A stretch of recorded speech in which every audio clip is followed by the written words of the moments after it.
팀장님, 요즘 대출 다 막혔다면서요. 뉴스만 보면 맨날 규제 얘기고 주변에서도 지금은 집 사면 안 된다고 하던데요. 저도 무주택자인데 당분간 포기해야 하나 싶어요. 왜 포기하려고 하세요? 대출이 안 나오니까요. 예전처럼 집값의 절반, 많으면 그 이상도 나오는 줄 알았는데 요즘은 다 막혔다고 하잖아요. 규제도 심하고 소득도 봐야 하고 금리도 높고요. 솔직히 청약이나 계속 넣으면서 기다리는 것 말고는 답이 없는 줄 알았어요. 지금 제일 위험한 생각이 그겁니다. 대출이 안 나와서 집을 못 사는 게 아닙니다. 지금은 대출 받는 방식이 바뀐 겁니다. 그걸 모르고 예전 방식으로 집을 보니까 계속 막히는 겁니다. 다들 대출 막혔다고 하잖아요. 은행도 까다롭고 뉴스도 그렇고 사람들도 그렇고요. 그럼 그게 막힌 거 아닌가요? 겉으로는 그렇게 보이죠. 그런데 현장에서 실제로 보면 달라요. 들어가는 사람은 지금도 계속 들어갑니다. 조용히 들어갑니다. 그리고 못 들어가는 사람은 계속 같은 말만 합니다. 대출이 안 나와서 못 산다고. 그런데 막상 뜯어보면 대출이 안 나오는 게 아니라 대출 안 되는 집만 보고 있는 경우가 대부분입니다. 구독, 좋아요, 알림 설정은 유익한 영상 제작에 큰 힘이 됩니다. 대출 안 되는 집만 본다고요? 네.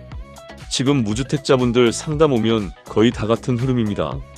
청약 기다립니다. 분양 광고 봅니다. 신축 위주로 찾습니다. 특히 빌라나 오피스텔 분양 쪽 보면서 이런 말 듣습니다. 계약금만 넣으시면 됩니다. 잔금 대출은 다 맞춰드립니다. 이 말 듣고 들어가는 순간부터 꼬이기 시작해요. 맞아요. 저도 사실 얼마 전에 본 데가 있었거든요. 분양팀에서 지금 아니면 기회 없다고 일단 계약금부터 넣으라고 하더라고요. 대출은 요즘도 다 된다고요. 그 말 들으니까 진짜 흔들렸어요. 그게 제일 위험합니다. 지금 시장에서 무주택자분들 돈 잃는 패턴이 똑같아요. 처음엔 집이 좋아 보여요. 새 거고 깨끗하고 모델하우스 가면 좋아 보이고 분양팀이 분위기 띄우고 지금 안 잡으면 손해라고 압박하죠. 그러다 계약금이 들어갑니다. 적게는 몇천, 많게는 1억 가까이도 들어갑니다. 그런데 잔금 두세 달 남기고 은행 가면 현실이 나옵니다. 생각보다 대출이 안 나와요. 왜 그런 거죠? 처음부터 그 집이 대출 구조에 안 맞았기 때문이죠. 지금은 집이 좋으냐 나쁘냐가 먼저가 아니에요. 대출이 되느냐 안 되느냐가 먼저입니다. 그런데 대부분은 반대로 갑니다. 집을 먼저 고르고 대출을 나중에 맞추려고 해요. 이 순서가 지금은 완전히 틀린 겁니다. 그럼 집부터 보면 안 된다는 거네요. 그렇죠. 지금은 집부터 보면 거의 꼬입니다. 먼저 봐야 되는 건 내가 얼마까지 대출이 가능한지입니다. 일반 대출로 얼마가 가능한지, 정부에서 지원하는 대출로는 어디까지 되는지, 내 소득이 어떤 구간에 걸리는지, 내가 실제로 들어가서 살아야 하는 조건이 맞는지 이걸 먼저 봐야 합니다. 근데 솔직히 일반 사람들은 그런 걸 잘 모르잖아요. 그냥 대출이 다 똑같은 줄 알죠. 맞습니다. 그게 오늘 주제의 핵심입니다. 대출을 하나로 생각하면 안 됩니다. 은행 가서 안 된다 하면 끝난 줄 압니다. 그런데 실제로는 구조가 다릅니다. 지금 무주택자에게 중요한 건 일반 담보대출이 아니라 정부 지원 대출이 얼마까지 되냐? 입니다. 그게 그렇게 차이가 나요. 차이 많이 납니다. 같은 사람인데도 결과가 달라집니다. 연봉이 같아도 일반 대출 기준으로 보면 한도가 적게 나오는데 정부 지원 대출이 들어가는 조건이면 생각보다 훨씬 유리해집니다. 그래서 어떤 사람은 똑같이 무주택자인데도 집을 사고 어떤 사람은 뉴스만 보다가 계속 못 삽니다. 그럼 무주택자한테 중요한 건 청약이 아니라 정책 대출을 얼마나 아는지가 중요하겠네요. 맞습니다. 지금 청약만 기다리는 분들이 제일 놓치고 있는 게 그거예요. 청약은 되면 좋죠. 그런데 되기 전까지 시간이 계속 갑니다. 그 사이에 집값이 움직이고 조건이 바뀌고 내 상황도 바뀝니다. 그런데 사람들은 청약이 언젠가는 되겠지 하고 버팁니다. 그러다가 정작 살 수 있었던 타이밍을 놓쳐요. 저도 사실 그랬던 것 같아요. 그냥 청약 계속 넣으면서 기다리면 되는 줄 알았어요. 그게 제일 무서운 착각입니다. 기다리는 동안 아무것도 안 하는 게 아니거든요. 시장은 계속 움직이고 있습니다. 그리고 그 사이에 아는 사람들은 조용히 들어갑니다. 어떤 사람들은 큰 집 못 봅니다. 대신 자기 조건에 맞는 집을 봅니다. 특히 6억 이하 구간, 정부 지원 대출이 들어갈 수 있는 매물, 실제로 내가 들어가서 살 수 있는 매물, 이런 쪽으로 봅니다. 그러면 선택지가 완전히 달라집니다. 6억 이하가 중요하다는 건 왜 그런 거예요? 지금 그 구간에서 움직일 수 있는 카드가 남아있기 때문입니다. 반대로 6억 넘는 신축 분양, 특히 빌라나 오피스텔 쪽에서 분양팀 말만 믿고 들어가면 진짜 위험합니다. 계약금만 넣으라고 하고 잔금은 나중에 맞춘다고 하는데 나중에 가면 결국 본인이 다 떠안아야 합니다. 은행은 봐주지 않아요. 소득 안 맞으면 안 나오는 겁니다. 기존 부채 있으면 더 줄어들고 생각보다 한도가 부족해지면 그때부터는 급하게 돈 끌어오느라 인생이 흔들립니다. 그럼 팀장님은 상담할 때 제일 먼저 뭘 보세요? 저는 집 얘기부터 안 합니다. 먼저 사람부터 봅니다. 연봉 얼마인지, 배우자 소득 있는지, 기존 대출 있는지, 자녀 계획 있는지, 지금 당장 실거주 가능한지 이걸 먼저 봅니다. 그리고 나서 가능한 구조를 먼저 그립니다. 그 다음에 그 구조에 맞는 집을 찾습니다. 보통 사람들은 반대로 하겠네요. 거의 다 반대죠. 집을 먼저 봅니다. 마음에 들면 계약하고 싶어집니다. 그 다음에 대출이 따라오길 바랍니다. 그런데 지금은 그렇게 하면 안 됩니다. 지금은 대출이 나오는 집만 봐야 됩니다. 냉정하게 말해서 대출 안 나오면 그 집은 내 집이 아닙니다. 그러면 결국 제가 해야 되는 건 청약 넣고 기다리는 게 아니라 제 조건에 맞는 대출 구조부터 확인하고 그게 들어가는 집을 찾는 거네요. 맞습니다. 딱 그겁니다. 지금 무주택자에게 필요한 건 희망 고문이 아니라 구조 이해입니다. 뉴스에서 맨날 규제만 말하죠. 안 된다, 막혔다, 조심해라. 맞는 말입니다. 그런데 거기서 끝나면 안 됩니다. 금융 소비자 입장에서는 제일 답답한 게 그겁니다. 안 되는 건 알겠는데 그래서 되는 건 뭐냐? 바로 그 답을 찾아야 합니다. 그럼 되는 건 뭐예요?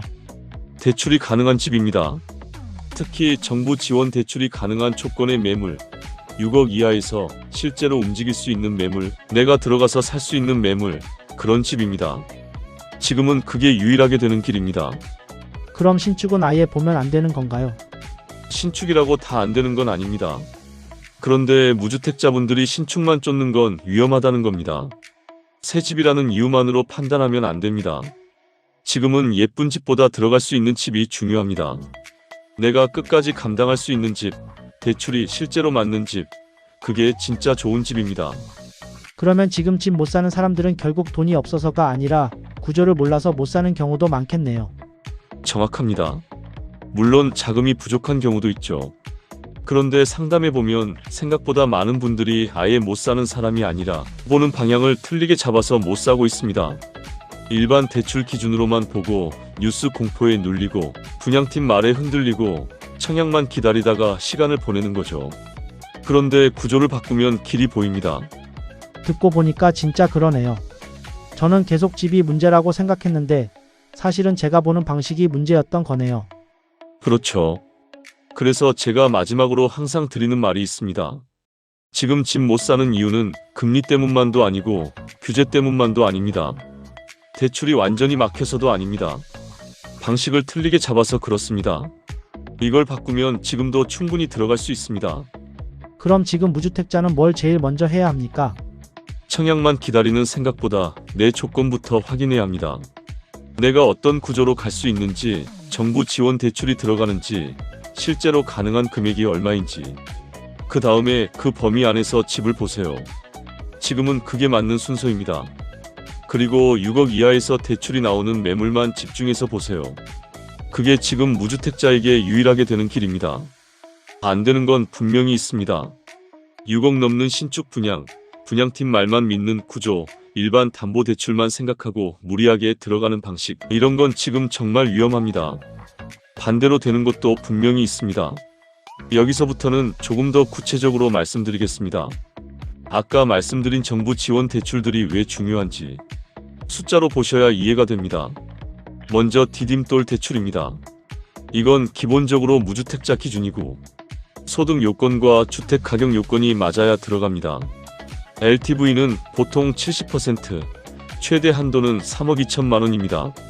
금리는 대략 2% 후반에서 4% 초반입니다. 중요한 건 심사 방식입니다. 일반 대출은 DSR 기준으로 꽉 막혀 있는데 디딤돌은 상대적으로 DTI 중심으로 보기 때문에 소득 대비 여유가 더 생깁니다.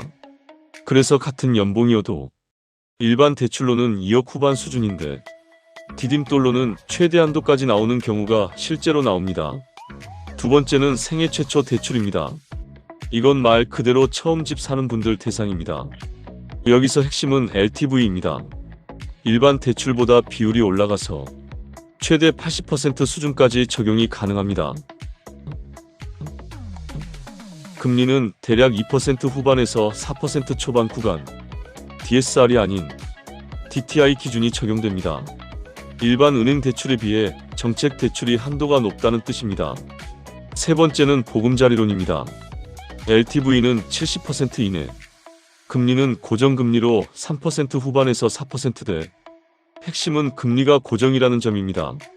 그래서 금리 변동이 부담되는 분들한테 안정적으로 가져갈 수 있는 선택지입니다. 네 번째는 신생아 특례 대출입니다. 이건 지금 시장에서 가장 강력한 카드 중 하나입니다. 출산 가구이거나 일정 기간 내 출산 예정인 경우 조건이 맞으면 대출 한도와 금리가 매우 유리합니다. LTV는 최대 80% 수준 4억 원 이하, 금리는 1%대 후반에서 4.5% 이내, DTI 60% 이내. 아이를 낳으면 집 살 때 대출 조건이 훨씬 좋아집니다. 여기서 중요한 포인트는 하나입니다. 대출은 하나가 아니라 구조가 다르다는 겁니다. 그래서 상담할 때 제일 먼저 보는 게 이분이 디딤돌이 가능한지, 생애 최초가 가능한지, 보금자리론이 맞는지, 신생아 특례가 적용되는지, 이걸 먼저 나누는 겁니다. 그리고 나서 집을 봅니다. 그리고 하나 더 중요한 부분이 있습니다. 이 대출들은 자격 요건이 중요합니다. 주택 가격 기준, 실거주 조건, 소득 기준, 이게 다 맞아야 됩니다. 보통 주택 가격이 6억 이하에서 실제 진행 가능한 경우가 많습니다. 그래서 전략은 단순합니다. 좋아 보이는 집이 아니라 대출이 나오는 집만 보는 겁니다. 이 기준 하나로 움직이면 지금 시장에서도 충분히 길이 보입니다. 결국 무주택자에게 필요한 건 기다림이 아니라 대출 구조를 바꾸는 판단입니다. 그 판단 하나가 몇 년 뒤 결과를 완전히 바꿉니다. 다음 영상은 4월 20일 월요일에 공개하는 부동산 대출 규제, 살아남는 자의 필승 전략 1주택자 편으로 인사드리겠습니다.